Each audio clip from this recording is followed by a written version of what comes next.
여러분, 제가 오늘 들려드릴 이야기는 정말 충격적입니다. 50대 시어머니가 예비 며느리와 함께 백화점 명품관에 갔다가 직원이 몰래 건넨 쪽지 하나 때문에 결혼을 파혼시켜버린 사건입니다. 그 쪽지에는 도대체 무슨 내용이 적혀 있었을까요? 그리고 20대 예비 며느리의 정체는 과연 무엇이었을까요? 지금까지 17명의 남성을 속여온 충격적인 실체가 드러납니다.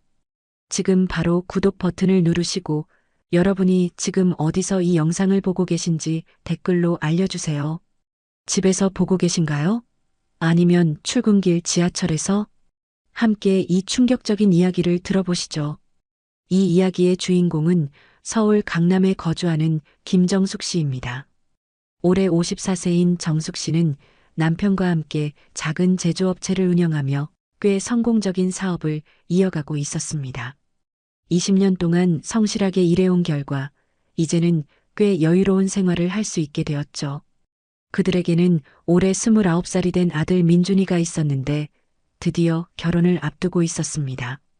정숙 씨에게는 오랫동안 기다려온 며느리를 맞이할 설렘이 가득했습니다. 엄마, 소영이 소개해 드릴게요. 6개월 전 민준이가 처음 소영 씨를 집에 데려왔을 때의 일입니다. 정숙 씨는 첫 인상부터 마음에 들었어요. 안녕하세요, 어머니. 박소영이라고 합니다. 25살의 소영 씨는 단정하고 예의 바른 모습이었습니다. 키 165cm의 날씬한 몸매, 그리고 무엇보다 아들을 바라보는 눈빛이 진실해 보였거든요. 어머니, 민준 오빠가 항상 어머니 이야기를 많이 해주셔서 정말 뵙고 싶었어요. 정숙 씨는 소영 씨의 말에 마음이 따뜻해졌습니다. 이런 며느리라면 정말 좋겠다고 생각했죠. 그런데 몇 달이 지나면서 정숙 씨는 조금씩 이상한 점들을 느끼기 시작했습니다. 어머니, 이 가방 어때요? 제가 요즘 갖고 싶어 했던 건데요. 소영 씨가 보여준 사진은 명품 가방이었습니다. 가격을 보니 300만 원이 넘었죠. 정숙 씨는 조금 부담스러웠지만 며느리를 위한 마음으로 선물해 주었습니다. 너무 좋아요. 정말 예뻐요. 하지만 이게 끝이 아니었습니다. 그 다음 주에는 구두, 그 다음에는 액세서리, 소영 씨의 요구는 점점 늘어갔습니다. 민준아, 소영 씨가 좀 부담스럽지 않니? 정숙 씨가 조심스럽게 물었을 때 민준이는 이렇게 답했습니다. 엄마, 소영이는 원래 그런 거에 관심이 없는 사람이에요.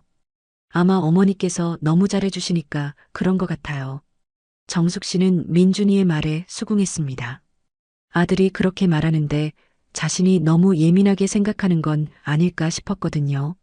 어머니, 소영이와 함께 쇼핑 한번 가보시는 게 어떠세요?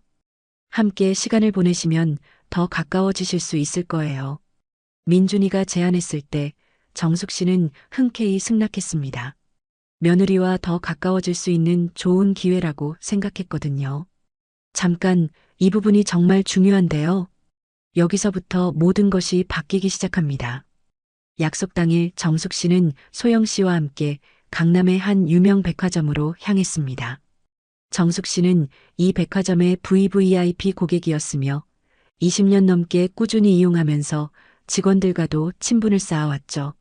소영 씨, 오늘은 뭐든 마음에 드는 걸로 골라봐요. 정말요? 너무 비싼데요. 소영 씨는 수줍어하는 모습을 보였지만 정숙 씨는 뭔가 어색한 느낌을 받았습니다. 소영 씨의 눈빛에서 무언가 계산적인 것이 스쳐 지나갔거든요. 엘리베이터를 타고 명품관으로 향하는 동안 정숙 씨는 소영 씨를 유심히 관찰했습니다. 소영 씨는 각 층을 지날 때마다 익숙한 듯한 표정을 짓고 있었어요. 소영 씨, 이 백화점 처음이지? 네, 어머니. 이런 고급 백화점은 처음이에요. 너무 긴장돼요. 소영 씨는 그렇게 말했지만 정숙 씨는 뭔가 이상함을 느꼈습니다. 처음 온 사람치고는 너무 자연스러워 보였거든요. 명품관에 도착하자마자 여러 직원들이 정숙 씨를 반갑게 맞았습니다. 정숙님, 오늘은 누구와 함께 오셨나요? 아, 우리 며느리 될 사람이에요. 그런데 이상했습니다. 직원들의 표정이 순간 굳어지는 것 같았거든요. 특히 5년째 정숙 씨를 담당하고 있는 김미영 매니저의 얼굴이 미묘하게 변했습니다. 아, 네, 그러시군요. 미영 씨의 목소리에는 뭔가 어색함이 묻어 있었습니다. 정숙 씨는 이상했지만 별로 신경 쓰지 않았어요. 소영 씨, 뭐 마음에 드는 게 있으면 말씀하세요. 정숙 씨가 다정하게 말했습니다. 하지만 소영 씨의 반응은 예상보다 훨씬 능숙했습니다. 어머니, 이 가방 어때요? 정말 예쁘네요. 소영 씨가 가리킨 것은 에르메스 버킨백이었습니다. 가격은 무려 2천만 원이 넘었죠.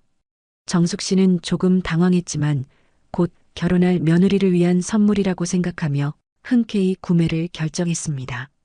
미영 씨, 이거 포장해 주세요. 네, 알겠습니다. 김미영 매니저가 가방을 포장하는 동안 정숙 씨는 소영 씨의 행동을 더 자세히 관찰했습니다. 소영 씨는 매장 곳곳을 둘러보며 마치 이미 다 아는 것처럼 행동했어요. 어머니, 저기 구두도 정말 예쁘네요. 응? 어디? 저기요, 로브탱 매장이요. 정숙 씨는 깜짝 놀랐습니다. 로브탱은 매장 이름이 잘 보이지 않는 곳에 있었거든요. 처음 온 사람이 어떻게 알 수 있을까요? 소영 씨, 로브탱을 어떻게 알아? 아, 인터넷에서 봤어요. 소영 씨는 당황하며 얼른 다른 말로 돌렸습니다. 하지만 정숙 씨는 이미 뭔가 이상함을 느끼고 있었어요. 그런데 이때 예상치 못한 일이 일어났습니다. 다른 매장에서 일하는 직원이 소영 씨를 보더니 동료에게 속삭이는 것을 정숙 씨가 들었거든요. 저 여자, 또 왔네? 이번엔 또 다른 남자야? 정숙 씨의 심장이 두근거리기 시작했습니다. 정숙 씨는 최대한 평정심을 유지하려 노력했습니다. 하지만 주변 직원들의 시선과 속삭임이 계속 신경 쓰였어요. 어머니, 저 시계도 정말 예쁘네요. 소영 씨가 또 다른 명품을 가리켰습니다. 이번에는 까르띠에 시계였어요. 가격은 800만 원. 소영 씨, 이미 가방도 샀는데. 어머니, 죄송해요. 그냥 예쁘다고 말한 거예요. 하지만 소영 씨의 눈빛은 아쉬움으로 가득했습니다.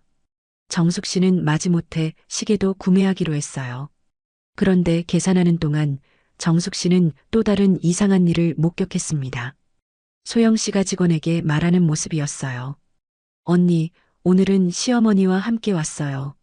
다음에는 또 다른 분과 올 수도 있어요. 정숙 씨는 깜짝 놀랐습니다. 소영 씨가 직원을 언니라고 부르다니.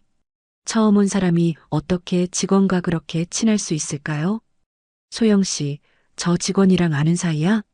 아, 아니에요. 그냥 친근하게 말한 거예요. 소영 씨는 또다시 변명했습니다. 하지만 정숙 씨는 이미 의심이 눈초리를 보내기 시작했어요. 쇼핑을 마치고 카페에서 차를 마시고 있을 때였습니다. 김미영 매니저가 조심스럽게 다가왔습니다. 정숙님, 잠깐 말씀드릴 게 있는데요. 응? 뭔데? 잠깐 화장실에서 말씀드릴게요. 중요한 이야기예요. 미영 씨의 표정이 심각해 보였습니다. 정숙 씨는 이상했지만 미영 씨를 따라 화장실로 갔습니다. 소영 씨, 잠깐 화장실 다녀올게요. 네, 어머니. 화장실에서 미영 씨가 조심스럽게 말했습니다. 정숙님, 이 말씀드리기가 정말 조심스럽긴 한데요. 왜? 무슨 일이야? 예비 며느리분 말이에요. 혹시 어떤 분인지 자세히 알고 계신가요? 정숙 씨는 갑자기 심장이 두근거렸습니다. 무슨 말이야? 우리 아들 여자친구인데. 미영 씨는 조심스럽게 작은 종이 쪽지를 건넸습니다. 정숙님, 이거 좀 보세요. 제가 적어온 건데요. 정말 말씀드리기 어렵지만 저희가 기록을 다 가지고 있거든요. 정숙 씨가 그 쪽지를 펼쳐보는 순간 얼굴이 새하얗게 변했습니다. 쪽지에는 이렇게 적혀 있었습니다. 박소영 25세, 지난 2년간 총 23번 방문, 동행자 17명의 서로 다른 남성, 구매 내역, 가방 15개, 구두 12켤레, 액세서리 다수, 시계 3개. 총 구매 금액 약 4억 3천만 원. 결제자 모두 동행 남성들. 정숙 씨는 손이 떨렸습니다. 하지만 이게 끝이 아니었습니다. 쪽지 뒷면에는 더 충격적인 내용이 있었거든요. 최근 6개월간 방문 기록. 3월 이씨 35세, 약혼자라고 소개. 4월 박씨 32세, 남자친구라고 소개. 5월 김씨 29세, 곧 결혼할 예정이라고 소개. 6월 정씨 41세, 시어머니가 선물해준다고 소개. 7월 현재 민준 씨와 방문. 모든 남성에게 동일한 패턴으로 접근, 각각 다른 이름과 나이를 사용. 정숙 씨의 머리가 하얗게 변했습니다. 그 순간 모든 퍼즐이 맞춰지기 시작했어요. 미영아, 이게 정말이야? 네, 정숙님, 저희가 모든 기록을 다 가지고 있어요. 그분은 저희 직원들 사이에서 꽤 유명한 분이에요. 어떻게 유명한데? 항상 서로 다른 남자들과 와서 고가의 선물을 받아가거든요. 그리고 매번 같은 패턴이에요. 미영 씨가 더 자세히 설명했습니다. 처음에는 단순히 남자친구라고 소개해요. 그러다가 점점 관계를 발전시키면서 약혼자, 그리고 마지막에는 시어머니나 시아버지라고 소개하면서 더 비싼 선물을 받아가죠. 정숙 씨는 현기증이 났습니다. 그럼 다른 남자들은 어떻게 됐어? 대부분 어느 시점에서 연락이 끊어져요. 아마 다른 이유로 헤어지는 것 같아요. 하지만 그 사이에 받은 선물들은 모두 가져가죠. 미영 씨는 휴대폰을 꺼내 보여주었습니다. 정숙님, 이거 보세요. 저희가 CCTV 화면을 캡처해 둔 거예요. 화면에는 소영 씨가 다른 남자들과 함께 있는 모습이 여러 장 나와 있었습니다. 각각 다른 날짜, 다른 남자들이었죠. 그리고 이거요. 미영 씨가 또 다른 사진을 보여주었습니다. 소영 씨가 명품 가방을 들고 웃고 있는 모습이었는데 뒤에 있는 남자는 정숙 씨가 본 적 없는 사람이었습니다. 이 사진은 언제 찍힌 거야? 한 달 전이에요. 그때도 그 남자를 약혼자라고 소개했어요. 정숙 씨는 머리가 어지러웠습니다. 그동안 순진하고 착한 며느리라고 생각했던 소영 씨가 실제로는 미영아, 혹시 다른 증거도 있어? 네, 있어요. 잠깐만요. 미영 씨는 또 다른 종이를 꺼냈습니다. 이건 소영 씨가 각 남자들에게 했던 말들을 저희가 들어서 정리한 거예요. 이 씨에게 오빠, 우리 결혼하면 시어머니가 이런 선물 많이 해주실 거예요. 박 씨에게 여기 자주 와봤어요. 시어머니가 단골이거든요. 김 씨에게 시어머니께서 저를 정말 좋아하세요. 뭐든 사주시려고 해요. 정 씨에게 어머니, 제가 평소에 갖고 싶어 했던 거예요. 정숙 씨는 완전히 충격에 빠졌습니다. 화장실에서 나온 정숙 씨는 최대한 평정심을 유지하려 노력했습니다. 소영 씨가 아무것도 모르는 척 웃으며 앉아 있었거든요. 어머니, 오래 걸리셨네요. 그래, 미영 씨와 이야기가 좀 길어져서. 정숙 씨는 소영 씨를 자세히 관찰했고 그제서야 보였습니다. 소영 씨가 매장 직원들을 보는 시선, 그리고 그들이 소영 씨를 보는 시선이 결코 처음 만나는 사이가 아니라는 것을요. 소영 씨, 이 백화점에 자주 와봤어? 정숙 씨가 조심스럽게 물었습니다. 아니에요, 어머니. 이런 고급 백화점은 처음이에요. 소영 씨는 여전히 거짓말을 했습니다. 그럼 로브텍 매장은 어떻게 알았어? 그건 인터넷에서 봤어요. 인터넷에서 매장 위치까지 다 나와 있어? 정숙 씨의 목소리가 점점 차가워지며 소영 씨는 뭔가 이상함을 느끼기 시작했어요. 어머니, 무슨 일이세요? 소영 씨, 나한테 솔직히 말해봐. 여기 정말 처음이야? 소영 씨는 당황했습니다. 하지만 여전히 거짓말을 계속했어요. 네, 정말 처음이에요, 어머니. 왜 그러세요? 정숙 씨는 더 이상 참을 수 없었습니다. 그럼 이건 뭐야? 정숙 씨는 미영 씨가 준 쪽지를 소영 씨 앞에 내밀었습니다. 소영 씨의 얼굴이 순간 창백해졌어요. 이게 뭐예요? 너에 대한 기록이야. 지난 2년간 17명의 남자들과 여기 왔다는 기록. 소영 씨는 말문이 막혔습니다. 어머니, 이게 무슨... 소영 씨, 더 이상 거짓말하지 마. 나 다 알고 있어. 정숙 씨의 목소리는 분노로 떨리고 있었습니다. 소영 씨는 한참 동안 말이 없었습니다. 그러다가 마침내 고개를 들었어요. 어머니, 죄송해요. 지금 와서 죄송하다고? 너 우리 민준이를 얼마나 우롱했는지 알아? 어머니, 저도 처음에는 정말 민준 오빠를 좋아했어요. 처음에는? 네, 하지만 다른 남자들도 있었어요. 저도 어쩔 수 없었어요. 정숙 씨는 어이가 없었습니다. 어쩔 수 없었다고? 17명의 남자들을 동시에 만나는 게 어쩔 수 없는 일이야? 어머니, 제가 설명할게요. 저는 정말 어려운 상황에서 설명은 집에서 민준이한테 해. 지금 당장 집으로 가자. 정숙 씨는 더 이상 들을 수 없었습니다. 차 안에서 소영 씨가 말했습니다. 어머니, 정말 죄송해요. 저도 이렇게 될 줄 몰랐어요. 이렇게 될 줄 몰랐다고? 너는 처음부터 계획적으로 한 거잖아. 아니에요, 어머니. 처음에는 정말 민준 오빠만 생각했어요. 그럼 다른 남자들은 뭐야? 소영 씨는 대답하지 못했습니다.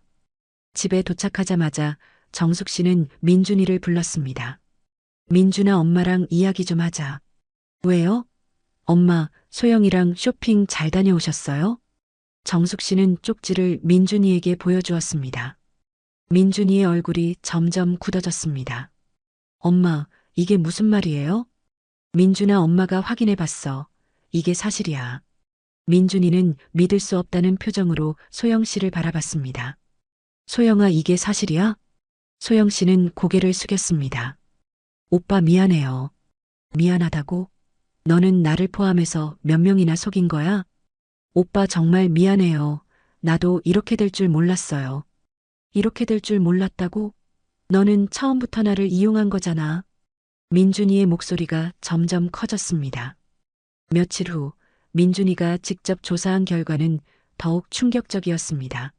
소영 씨는 실제로 여러 남자들과 동시에 만나고 있었고 각각에게 결혼 약속을 했던 것이었습니다. 그리고 모든 남자들로부터 고가의 선물을 받아왔던 것이죠. 더 충격적인 것은 소영 씨의 진짜 이름이 박소영이 아니라는 것이었습니다. 각 남자들에게 다른 이름을 사용하고 있었거든요. 엄마, 저 정말 바보였어요. 민준이는 자신을 자책했습니다. 민준아, 내 잘못이 아니야. 누구든 속을 수 있어. 하지만 정숙 씨도 마음이 아팠습니다. 아들이 이렇게 상처받는 모습을 보니까요. 민준이는 소영 씨와 마지막으로 만나 모든 것을 정리했습니다. 소영아, 아니, 너의 진짜 이름이 뭐야? 오빠, 미안해요. 김미선이에요. 김미선? 그럼 박소영은 가짜 이름이었어? 네, 죄송해요. 너는 왜 이런 일을 했어?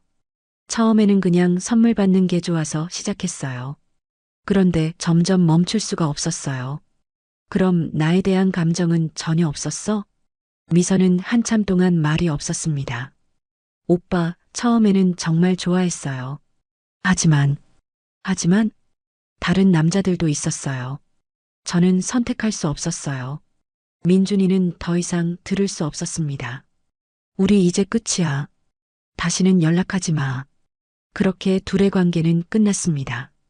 나중에 알게 된 사실들은 더욱 충격적이었습니다.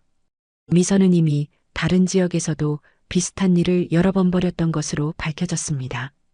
그녀는 결혼을 미끼로 여러 남성들을 동시에 만나며 고가의 선물을 받아오는 일종의 전문 꽃뱀이었던 것이죠. 정숙 씨가 나중에 미영 씨를 통해 알아본 바로는 미선의 수법은 매우 치밀했습니다.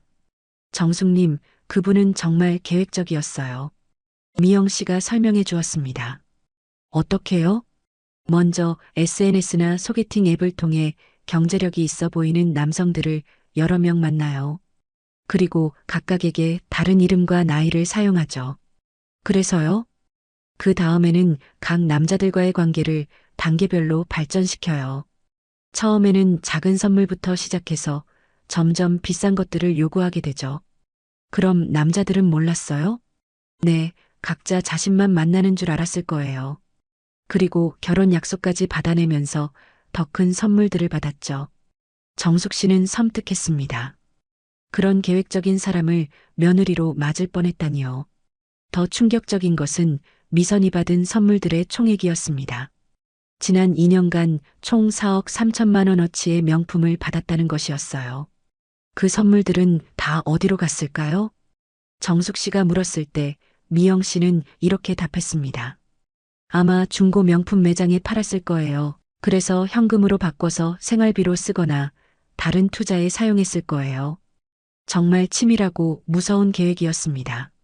민준이는 이 일 이후 한동안 우울증에 시달렸습니다. 자신이 그렇게 오랫동안 속았다는 사실이 큰 충격이었거든요. 엄마, 저는 정말 바보였어요. 어떻게 그렇게 오랫동안 눈치채지 못했을까요? 민준아, 내가 순수했던 거야. 그리고 사람을 의심하지 않는 착한 마음 때문이었어. 정숙 씨는 아들을 위로했지만 사실 자신도 마음이 아팠습니다. 만약 미영 씨가 알려주지 않았다면 어떻게 되었을까 하는 생각이 들었거든요. 엄마, 만약 결혼까지 했다면 어떻게 됐을까요? 생각하기도 싫어. 정말 다행이었어. 그 후 몇 달이 지나면서 정숙 씨는 다른 피해자들과도 연락이 닿게 되었습니다. 미영 씨가 다른 남성들의 연락처를 알려준 것이었어요. 정숙 씨가 만난 첫 번째 피해자는 35세 이상훈 씨였습니다. 저도 완전히 속았어요. 3개월 동안 총 8천만 원어치 선물을 해줬거든요. 8천만 원이요? 네, 가방부터 시작해서 액세서리, 심지어 자동차까지 사줬어요. 자동차까지요? 네, 그 여자가 부모님께 인사드리고 싶다고 해서 정말 결혼할 줄 알았거든요. 이상훈 씨의 이야기를 들으니 정숙 씨는 더욱 화가 났습니다. 두 번째 피해자는 32세 박정민 씨였습니다. 저는 6개월 동안 만났는데 총 1억 2천만 원 정도 썼어요. 1억 2천만 원이요? 네, 심지어 아파트 계약금까지 준비했었어요. 신혼집이라고 하면서요. 아파트 계약금까지요? 네, 5천만 원 준비해뒀었는데 갑자기 연락이 끊어졌어요. 피해자들의 이야기를 들으면서 정숙 씨는 미선의 수법이 얼마나 치밀했는지 알 수 있었습니다.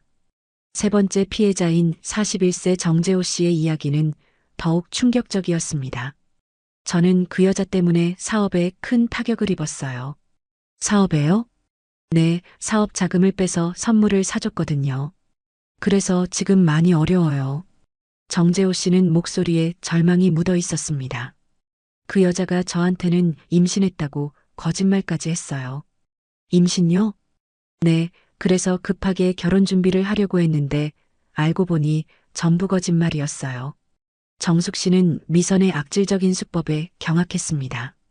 이런 피해자들과 만나면서 정숙 씨는 깨달았습니다. 자신과 민준이는 정말 운이 좋았다는 것을요. 만약 더 늦게 알았다면 더 큰 피해를 입었을 것이라는 생각이 들었거든요. 민준아, 우리 정말 다행이었어. 다른 분들은 정말 큰 피해를 입으셨더라. 엄마, 그 사람들은 어떻게 되셨어요? 지금 법적 조치를 취하려고 하시는 분들도 계셔. 실제로 몇몇 피해자들은 미선을 상대로 사기 혐의로 고발했습니다. 하지만 연인 관계에서 일어난 일이라 법적 처벌이 쉽지 않았어요. 그러던 중 놀라운 소식이 들려왔습니다. 미선이 다른 사건에 연루되어 경찰에 붙잡혔다는 것이었어요. 엄마, 뉴스 봤어요? 민준이가 흥분해서 말했습니다. 무슨 뉴스? 그 여자요. 다른 사기 사건에 연루되어서 경찰에 잡혔어요. 정숙 씨는 뉴스를 확인해 봤습니다. 미선은 명품 사기 외에도 다른 여러 사기 사건에 연루되어 있었던 것이었어요. 결국 미선은 법의 심판을 받게 되었고 피해자들도 일부나마 피해 보상을 받을 수 있게 되었습니다. 마지막 메시지. 여러분, 정말 충격적인 이야기였죠? 핵심은 너무 빨리, 너무 많은 선물을 요구하는 사람은 의심하세요. 그리고 주변 사람들의 조언을 무시하지 마세요. 여러분이라면 어떻게 하셨을까요? 댓글로 알려주세요. 주변에 비슷한 상황에 처한 분이 있다면 이 영상을 꼭 공유해주세요. 누군가의 인생을 구할 수도 있거든요. 구독과 좋아요는 더 많은 분들에게 이런 유익한 정보를 전달하는 힘이 됩니다. 다음 영상에서 더 놀라운 이야기로 만나 뵙겠습니다. 감사합니다.